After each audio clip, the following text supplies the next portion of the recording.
नाजरीन, जंग का हामी तो कोई भी मुल्क नहीं है, लेकिन अक्सर एशियाई ममालिक अब अमेरिका के खिलाफ उठ खड़े हुए हैं और रूस का साथ दे रहे हैं। अमेरिका की जानिब से अक़वाम मुत्तहिदा के इजलास में रूस के मुखालिफ अमेरिका के पुराने इत्तेहादी पाकिस्तान और मुत्तहिदा अरब अमारात जैसे ममालिक ने भी शिरकत करने से इनकार कर दिया, जिसके बाद अमेरिका ने तैश में आकर FATF इजलास बुलाकर पाकिस्तान और मुत्तहिदा अरब अमारात को ग्रे लिस्ट करवा दिया। पाकिस्तान तो पहले ही ग्रे लिस्ट में था और 27 से 26 पॉइंट्स पे अमल दरामद कर चुका था, लेकिन इसे ग्रे लिस्ट में बरकरार रखा था। दूसरी जानिब इमरान खान और तैयब एर्दोगान ने ऐसा अमल कर दिखाया कि यूरोप को पाकिस्तान और तुर्की से बाज़ाब्ता माफी मांगनी पड़ गई। इस सारी सूरत हाल में खित्ते की मौजूदा नौयत को समझने के लिए इस कहानी को इजलास से शुरू करते हैं। अमेरिका की जानिब से मुनक्किदा इजलास पे दुनिया के 193 में से 141 ममालिक ने यूक्रेन पर हमला करने पर रूस की मज़ाहमत की और ताकत के बेजा इस्तेमाल को रोकने का मुतालबा किया। ये मुतालबा इन्होंने अक़वाम मुत्तहिदा के गैर मामूली इजलास में एक करारदाद की शक्ल में किया। पाकिस्तान, भारत, बांग्लादेश और श्रीलंका समेत जनूबी एशियाई ममालिक ने वोटिंग से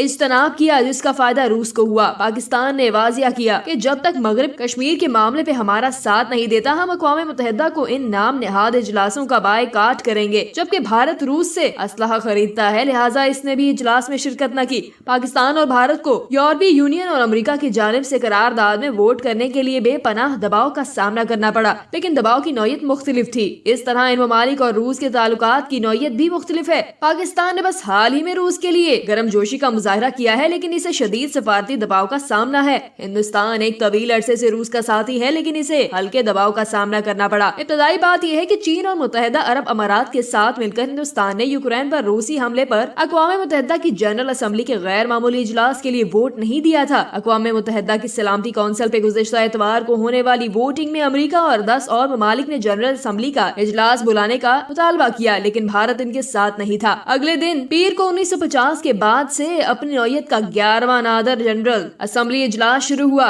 इसका है मरहला बुध को हुआ, जब अक़वाम मुत्तहिदा के अरकान की भारी अक्सरियत ने रूस के खिलाफ मज़ामती करारदाद मंजूर की, लेकिन इस दौरान यूरोपीय यूनियन ने गैर इखलाकी और गैर सिफारती हरकत कर दी, जिसपे इमरान खान गुस्से में आ गए। इजलास के इस मरहले में एक रोज कबल इस्लामाबाद में 20 से ज्यादा ममालिक के सफीरों और हाई कमीशन ने एक मुश्तरका प्रेस बयान जारी किया, जिसमें पाकिस्तान से रूस की मुज़ाहमत करने का मुतालबा किया गया। इनमें यूरोपीय यूनियन के ममालिक मसलन ऑस्ट्रिया, बेल्जियम, बल्गारिया, जमहूरिया चेक, डेनमार्क, फ्रांस, जर्मनी, यूनान, हंगरी, इटली, पुर्तगाल, पोलैंड, रोमानिया, स्पेन, स्वीडन और हॉलैंड के सफीर शामिल हैं। यूरोपीय यूनियन के वफद के सरबराह जापान, नॉर्वे और स्विट्जरलैंड के सफीर, कनाडा और बरतानिया के हाई कमीशन और ऑस्ट्रेलिया के 4 दी अफेयर्स भी शामिल हैं। न्यूजीलैंड इन ममालिक के साथ नहीं था, जो हैरान कुन है, क्योंकि इस बयान पर दस्तखत करने वालों में ऑस्ट्रेलिया भी शामिल है। न्यूजीलैंड अमूमन ऑस्ट्रेलिया के पीछे चलता है और इसकी किसी हद मजबूरी भी है। इन ममालिक के साथ चलने की एक मिसाल ये भी है कि इनमें से कुछ ममालिक और अमेरिका के सफीरों ने तुर्की में एक अपोजिशन लीडर को मुतअद्दिद इल्जामात में कैद करने के खिलाफ बयान जारी किया था।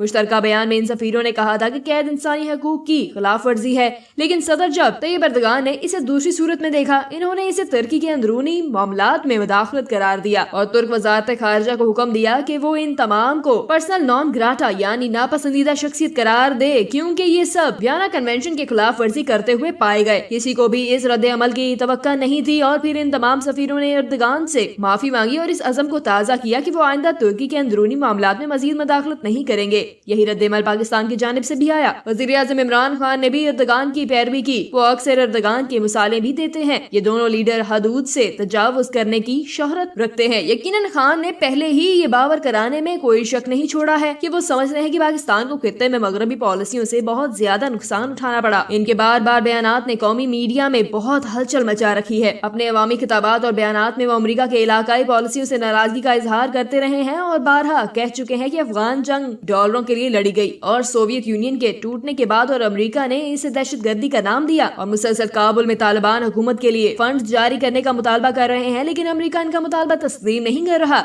इसके बावजूद अफगानिस्तान की अक़वाम मुत्तहिदा में मौजूदा नुमाइंदों ने पाकिस्तान के बरअक्स रूसी जारियत के खिलाफ करारदाद के हक में वोट दिया। बहरकैफ इमरान खान ने तैयब एर्दोगान से भी एक कदम आगे बढ़कर इन सफीरों को मुल्क बदर करने का फैसला किया, जिसके बाद इन सब ने तहरीरी तौर पर हुकूमत पाकिस्तान से माफी मांगी। अगरचा खान के दौरे के बाद रूस के साथ माहिदों की कोई तहरीरी दस्तावेज सामने नहीं आई है, लेकिन वजीर आजम अवामी तौर पर इन तवानाई और सिक्योरिटी के ढांचे के बारे में बात कर रहे हैं जो पाकिस्तान को रूस से मिल सकता है। इन्होंने मॉस्को में इस वक्त जाने का भी फैसला किया जब रूस ने यूक्रेन पर हमला شروع کیا۔ اس حد تک جانے کے بعد اس بات کا بہت کم امکان ہے کہ خان یورپی یونین کے سفیروں کی درخواست پر پیچھے ہٹ جائیں اور روس کی مزاحمت کریں۔ سو ایسا ہوا بھی نہیں، لیکن پھر دلچسپ بات یہ ہے کہ ہمیں ان کے طاقتور حامیوں اور مشیروں میں شاید ہی کوئی روسی شہری ملے۔ وہ زیادہ تر یورپی اور امریکی شہری ہیں جن کے بڑے پاکستان چھوڑ گئے تھے۔ یورپ اور امریکہ کو یہ سمجھنے کی ضرورت ہے کہ ان کے شہری پاکستان وزیر اعظم کو کیوں روس کی جانب دھکیل رہے ہیں اور وہ کیوں وزیر اعظم کو اپنے ملکوں کے سفیروں کی بات ماننے کا نہیں کہہ رہے۔ اس کے برعکس ہندوستان میں ان سفیروں نے ایسا کوئی تحریری مطالبہ نہیں کیا، باوجود اس کے کہ UNSC کی ووٹنگ میں ہندوستان کی عدم شرکت واضح طور پر مغربی ممالک کے خلاف روس کی حمایت کی علامت تھی۔ مزید یہ کہ ہندوستانیوں کو جنگ زدہ یوکرین چھوڑنے میں مدد کرنے پر پولینڈ کا شکریہ ادا کرنے کے لیے لکھے گئے خط میں ہندوستانی وزیر اعظم نریندر مودی نے روس کا نام لیے بغیر امن کی بات کی ہے۔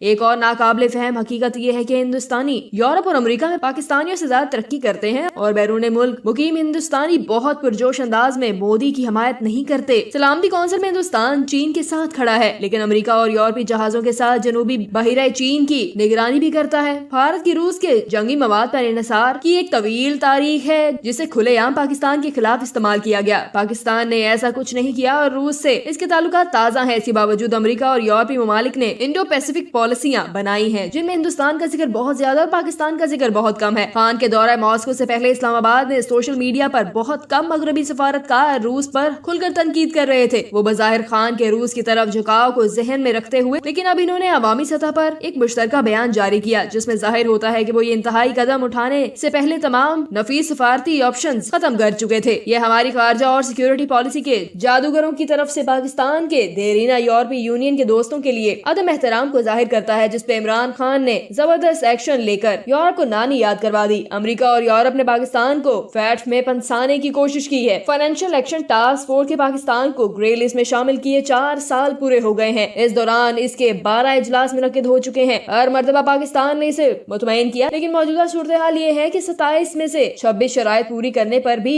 FATF نے اپنے حالیہ اجلاس میں یہ کہتے ہوئے گرے لسٹ میں برقرار رکھنے کا اعلان کیا ہے کہ پاکستان نے دہشت گردی کے خلاف قانون سازی تو کی ہے، مگر پولیس تفتیش میں نقائص کے باعث مجرموں کو عدالتوں میں سزائیں نہیں ہوئی۔ عالمی ادارے کے بیان میں کہا گیا کہ پاکستان نے پہلے ایکشن پلان کے 27 میں سے 26 اور دوسرے کے 6 میں سے 5 نکات پر عمل کیا، تاہم دونوں میں سے ہر ایک کو پورا کرنا ہوگا۔ اس ضمن میں پاکستانی حکام نے زور دے کر کہا کہ بیک وقت 2 مختلف ایکشن پلانز پر عمل کرنا غیر معمولی بات ہے۔ پاکستان دفتر خارجہ کا کہنا بجا ہے کہ 2018 سے تمام تکنیکی بنیادوں پر پیش رفت کے عزم کے باوجود پاکستان کو گرے لسٹ میں رکھنے کی صرف سیاسی وجوہات ہو سکتی ہیں۔ اس ضمن میں یاد رہے کہ 2020 میں جب FATF کے ایشیا پیسفک گروپ نے گرے لسٹ سے نکالنے کے حوالے سے پاکستانی اقدامات کو ناکامی قرار دیا اور اسے انہانس فالو اپ میں برقرار رکھا، تو بھارت کے سازشی عزائم اسی وقت بے نقاب ہو گئے تھے، جس پر FATF سے متعلق قائمہ کمیٹی کے چیئرمین نے FATF کے صدر کو خط لکھ کر بھارتی سازشوں سے آگاہ کیا تھا۔ گرے لسٹ میں شامل کیے جانے کے بعد پاکستانی حکام نے ہمیشہ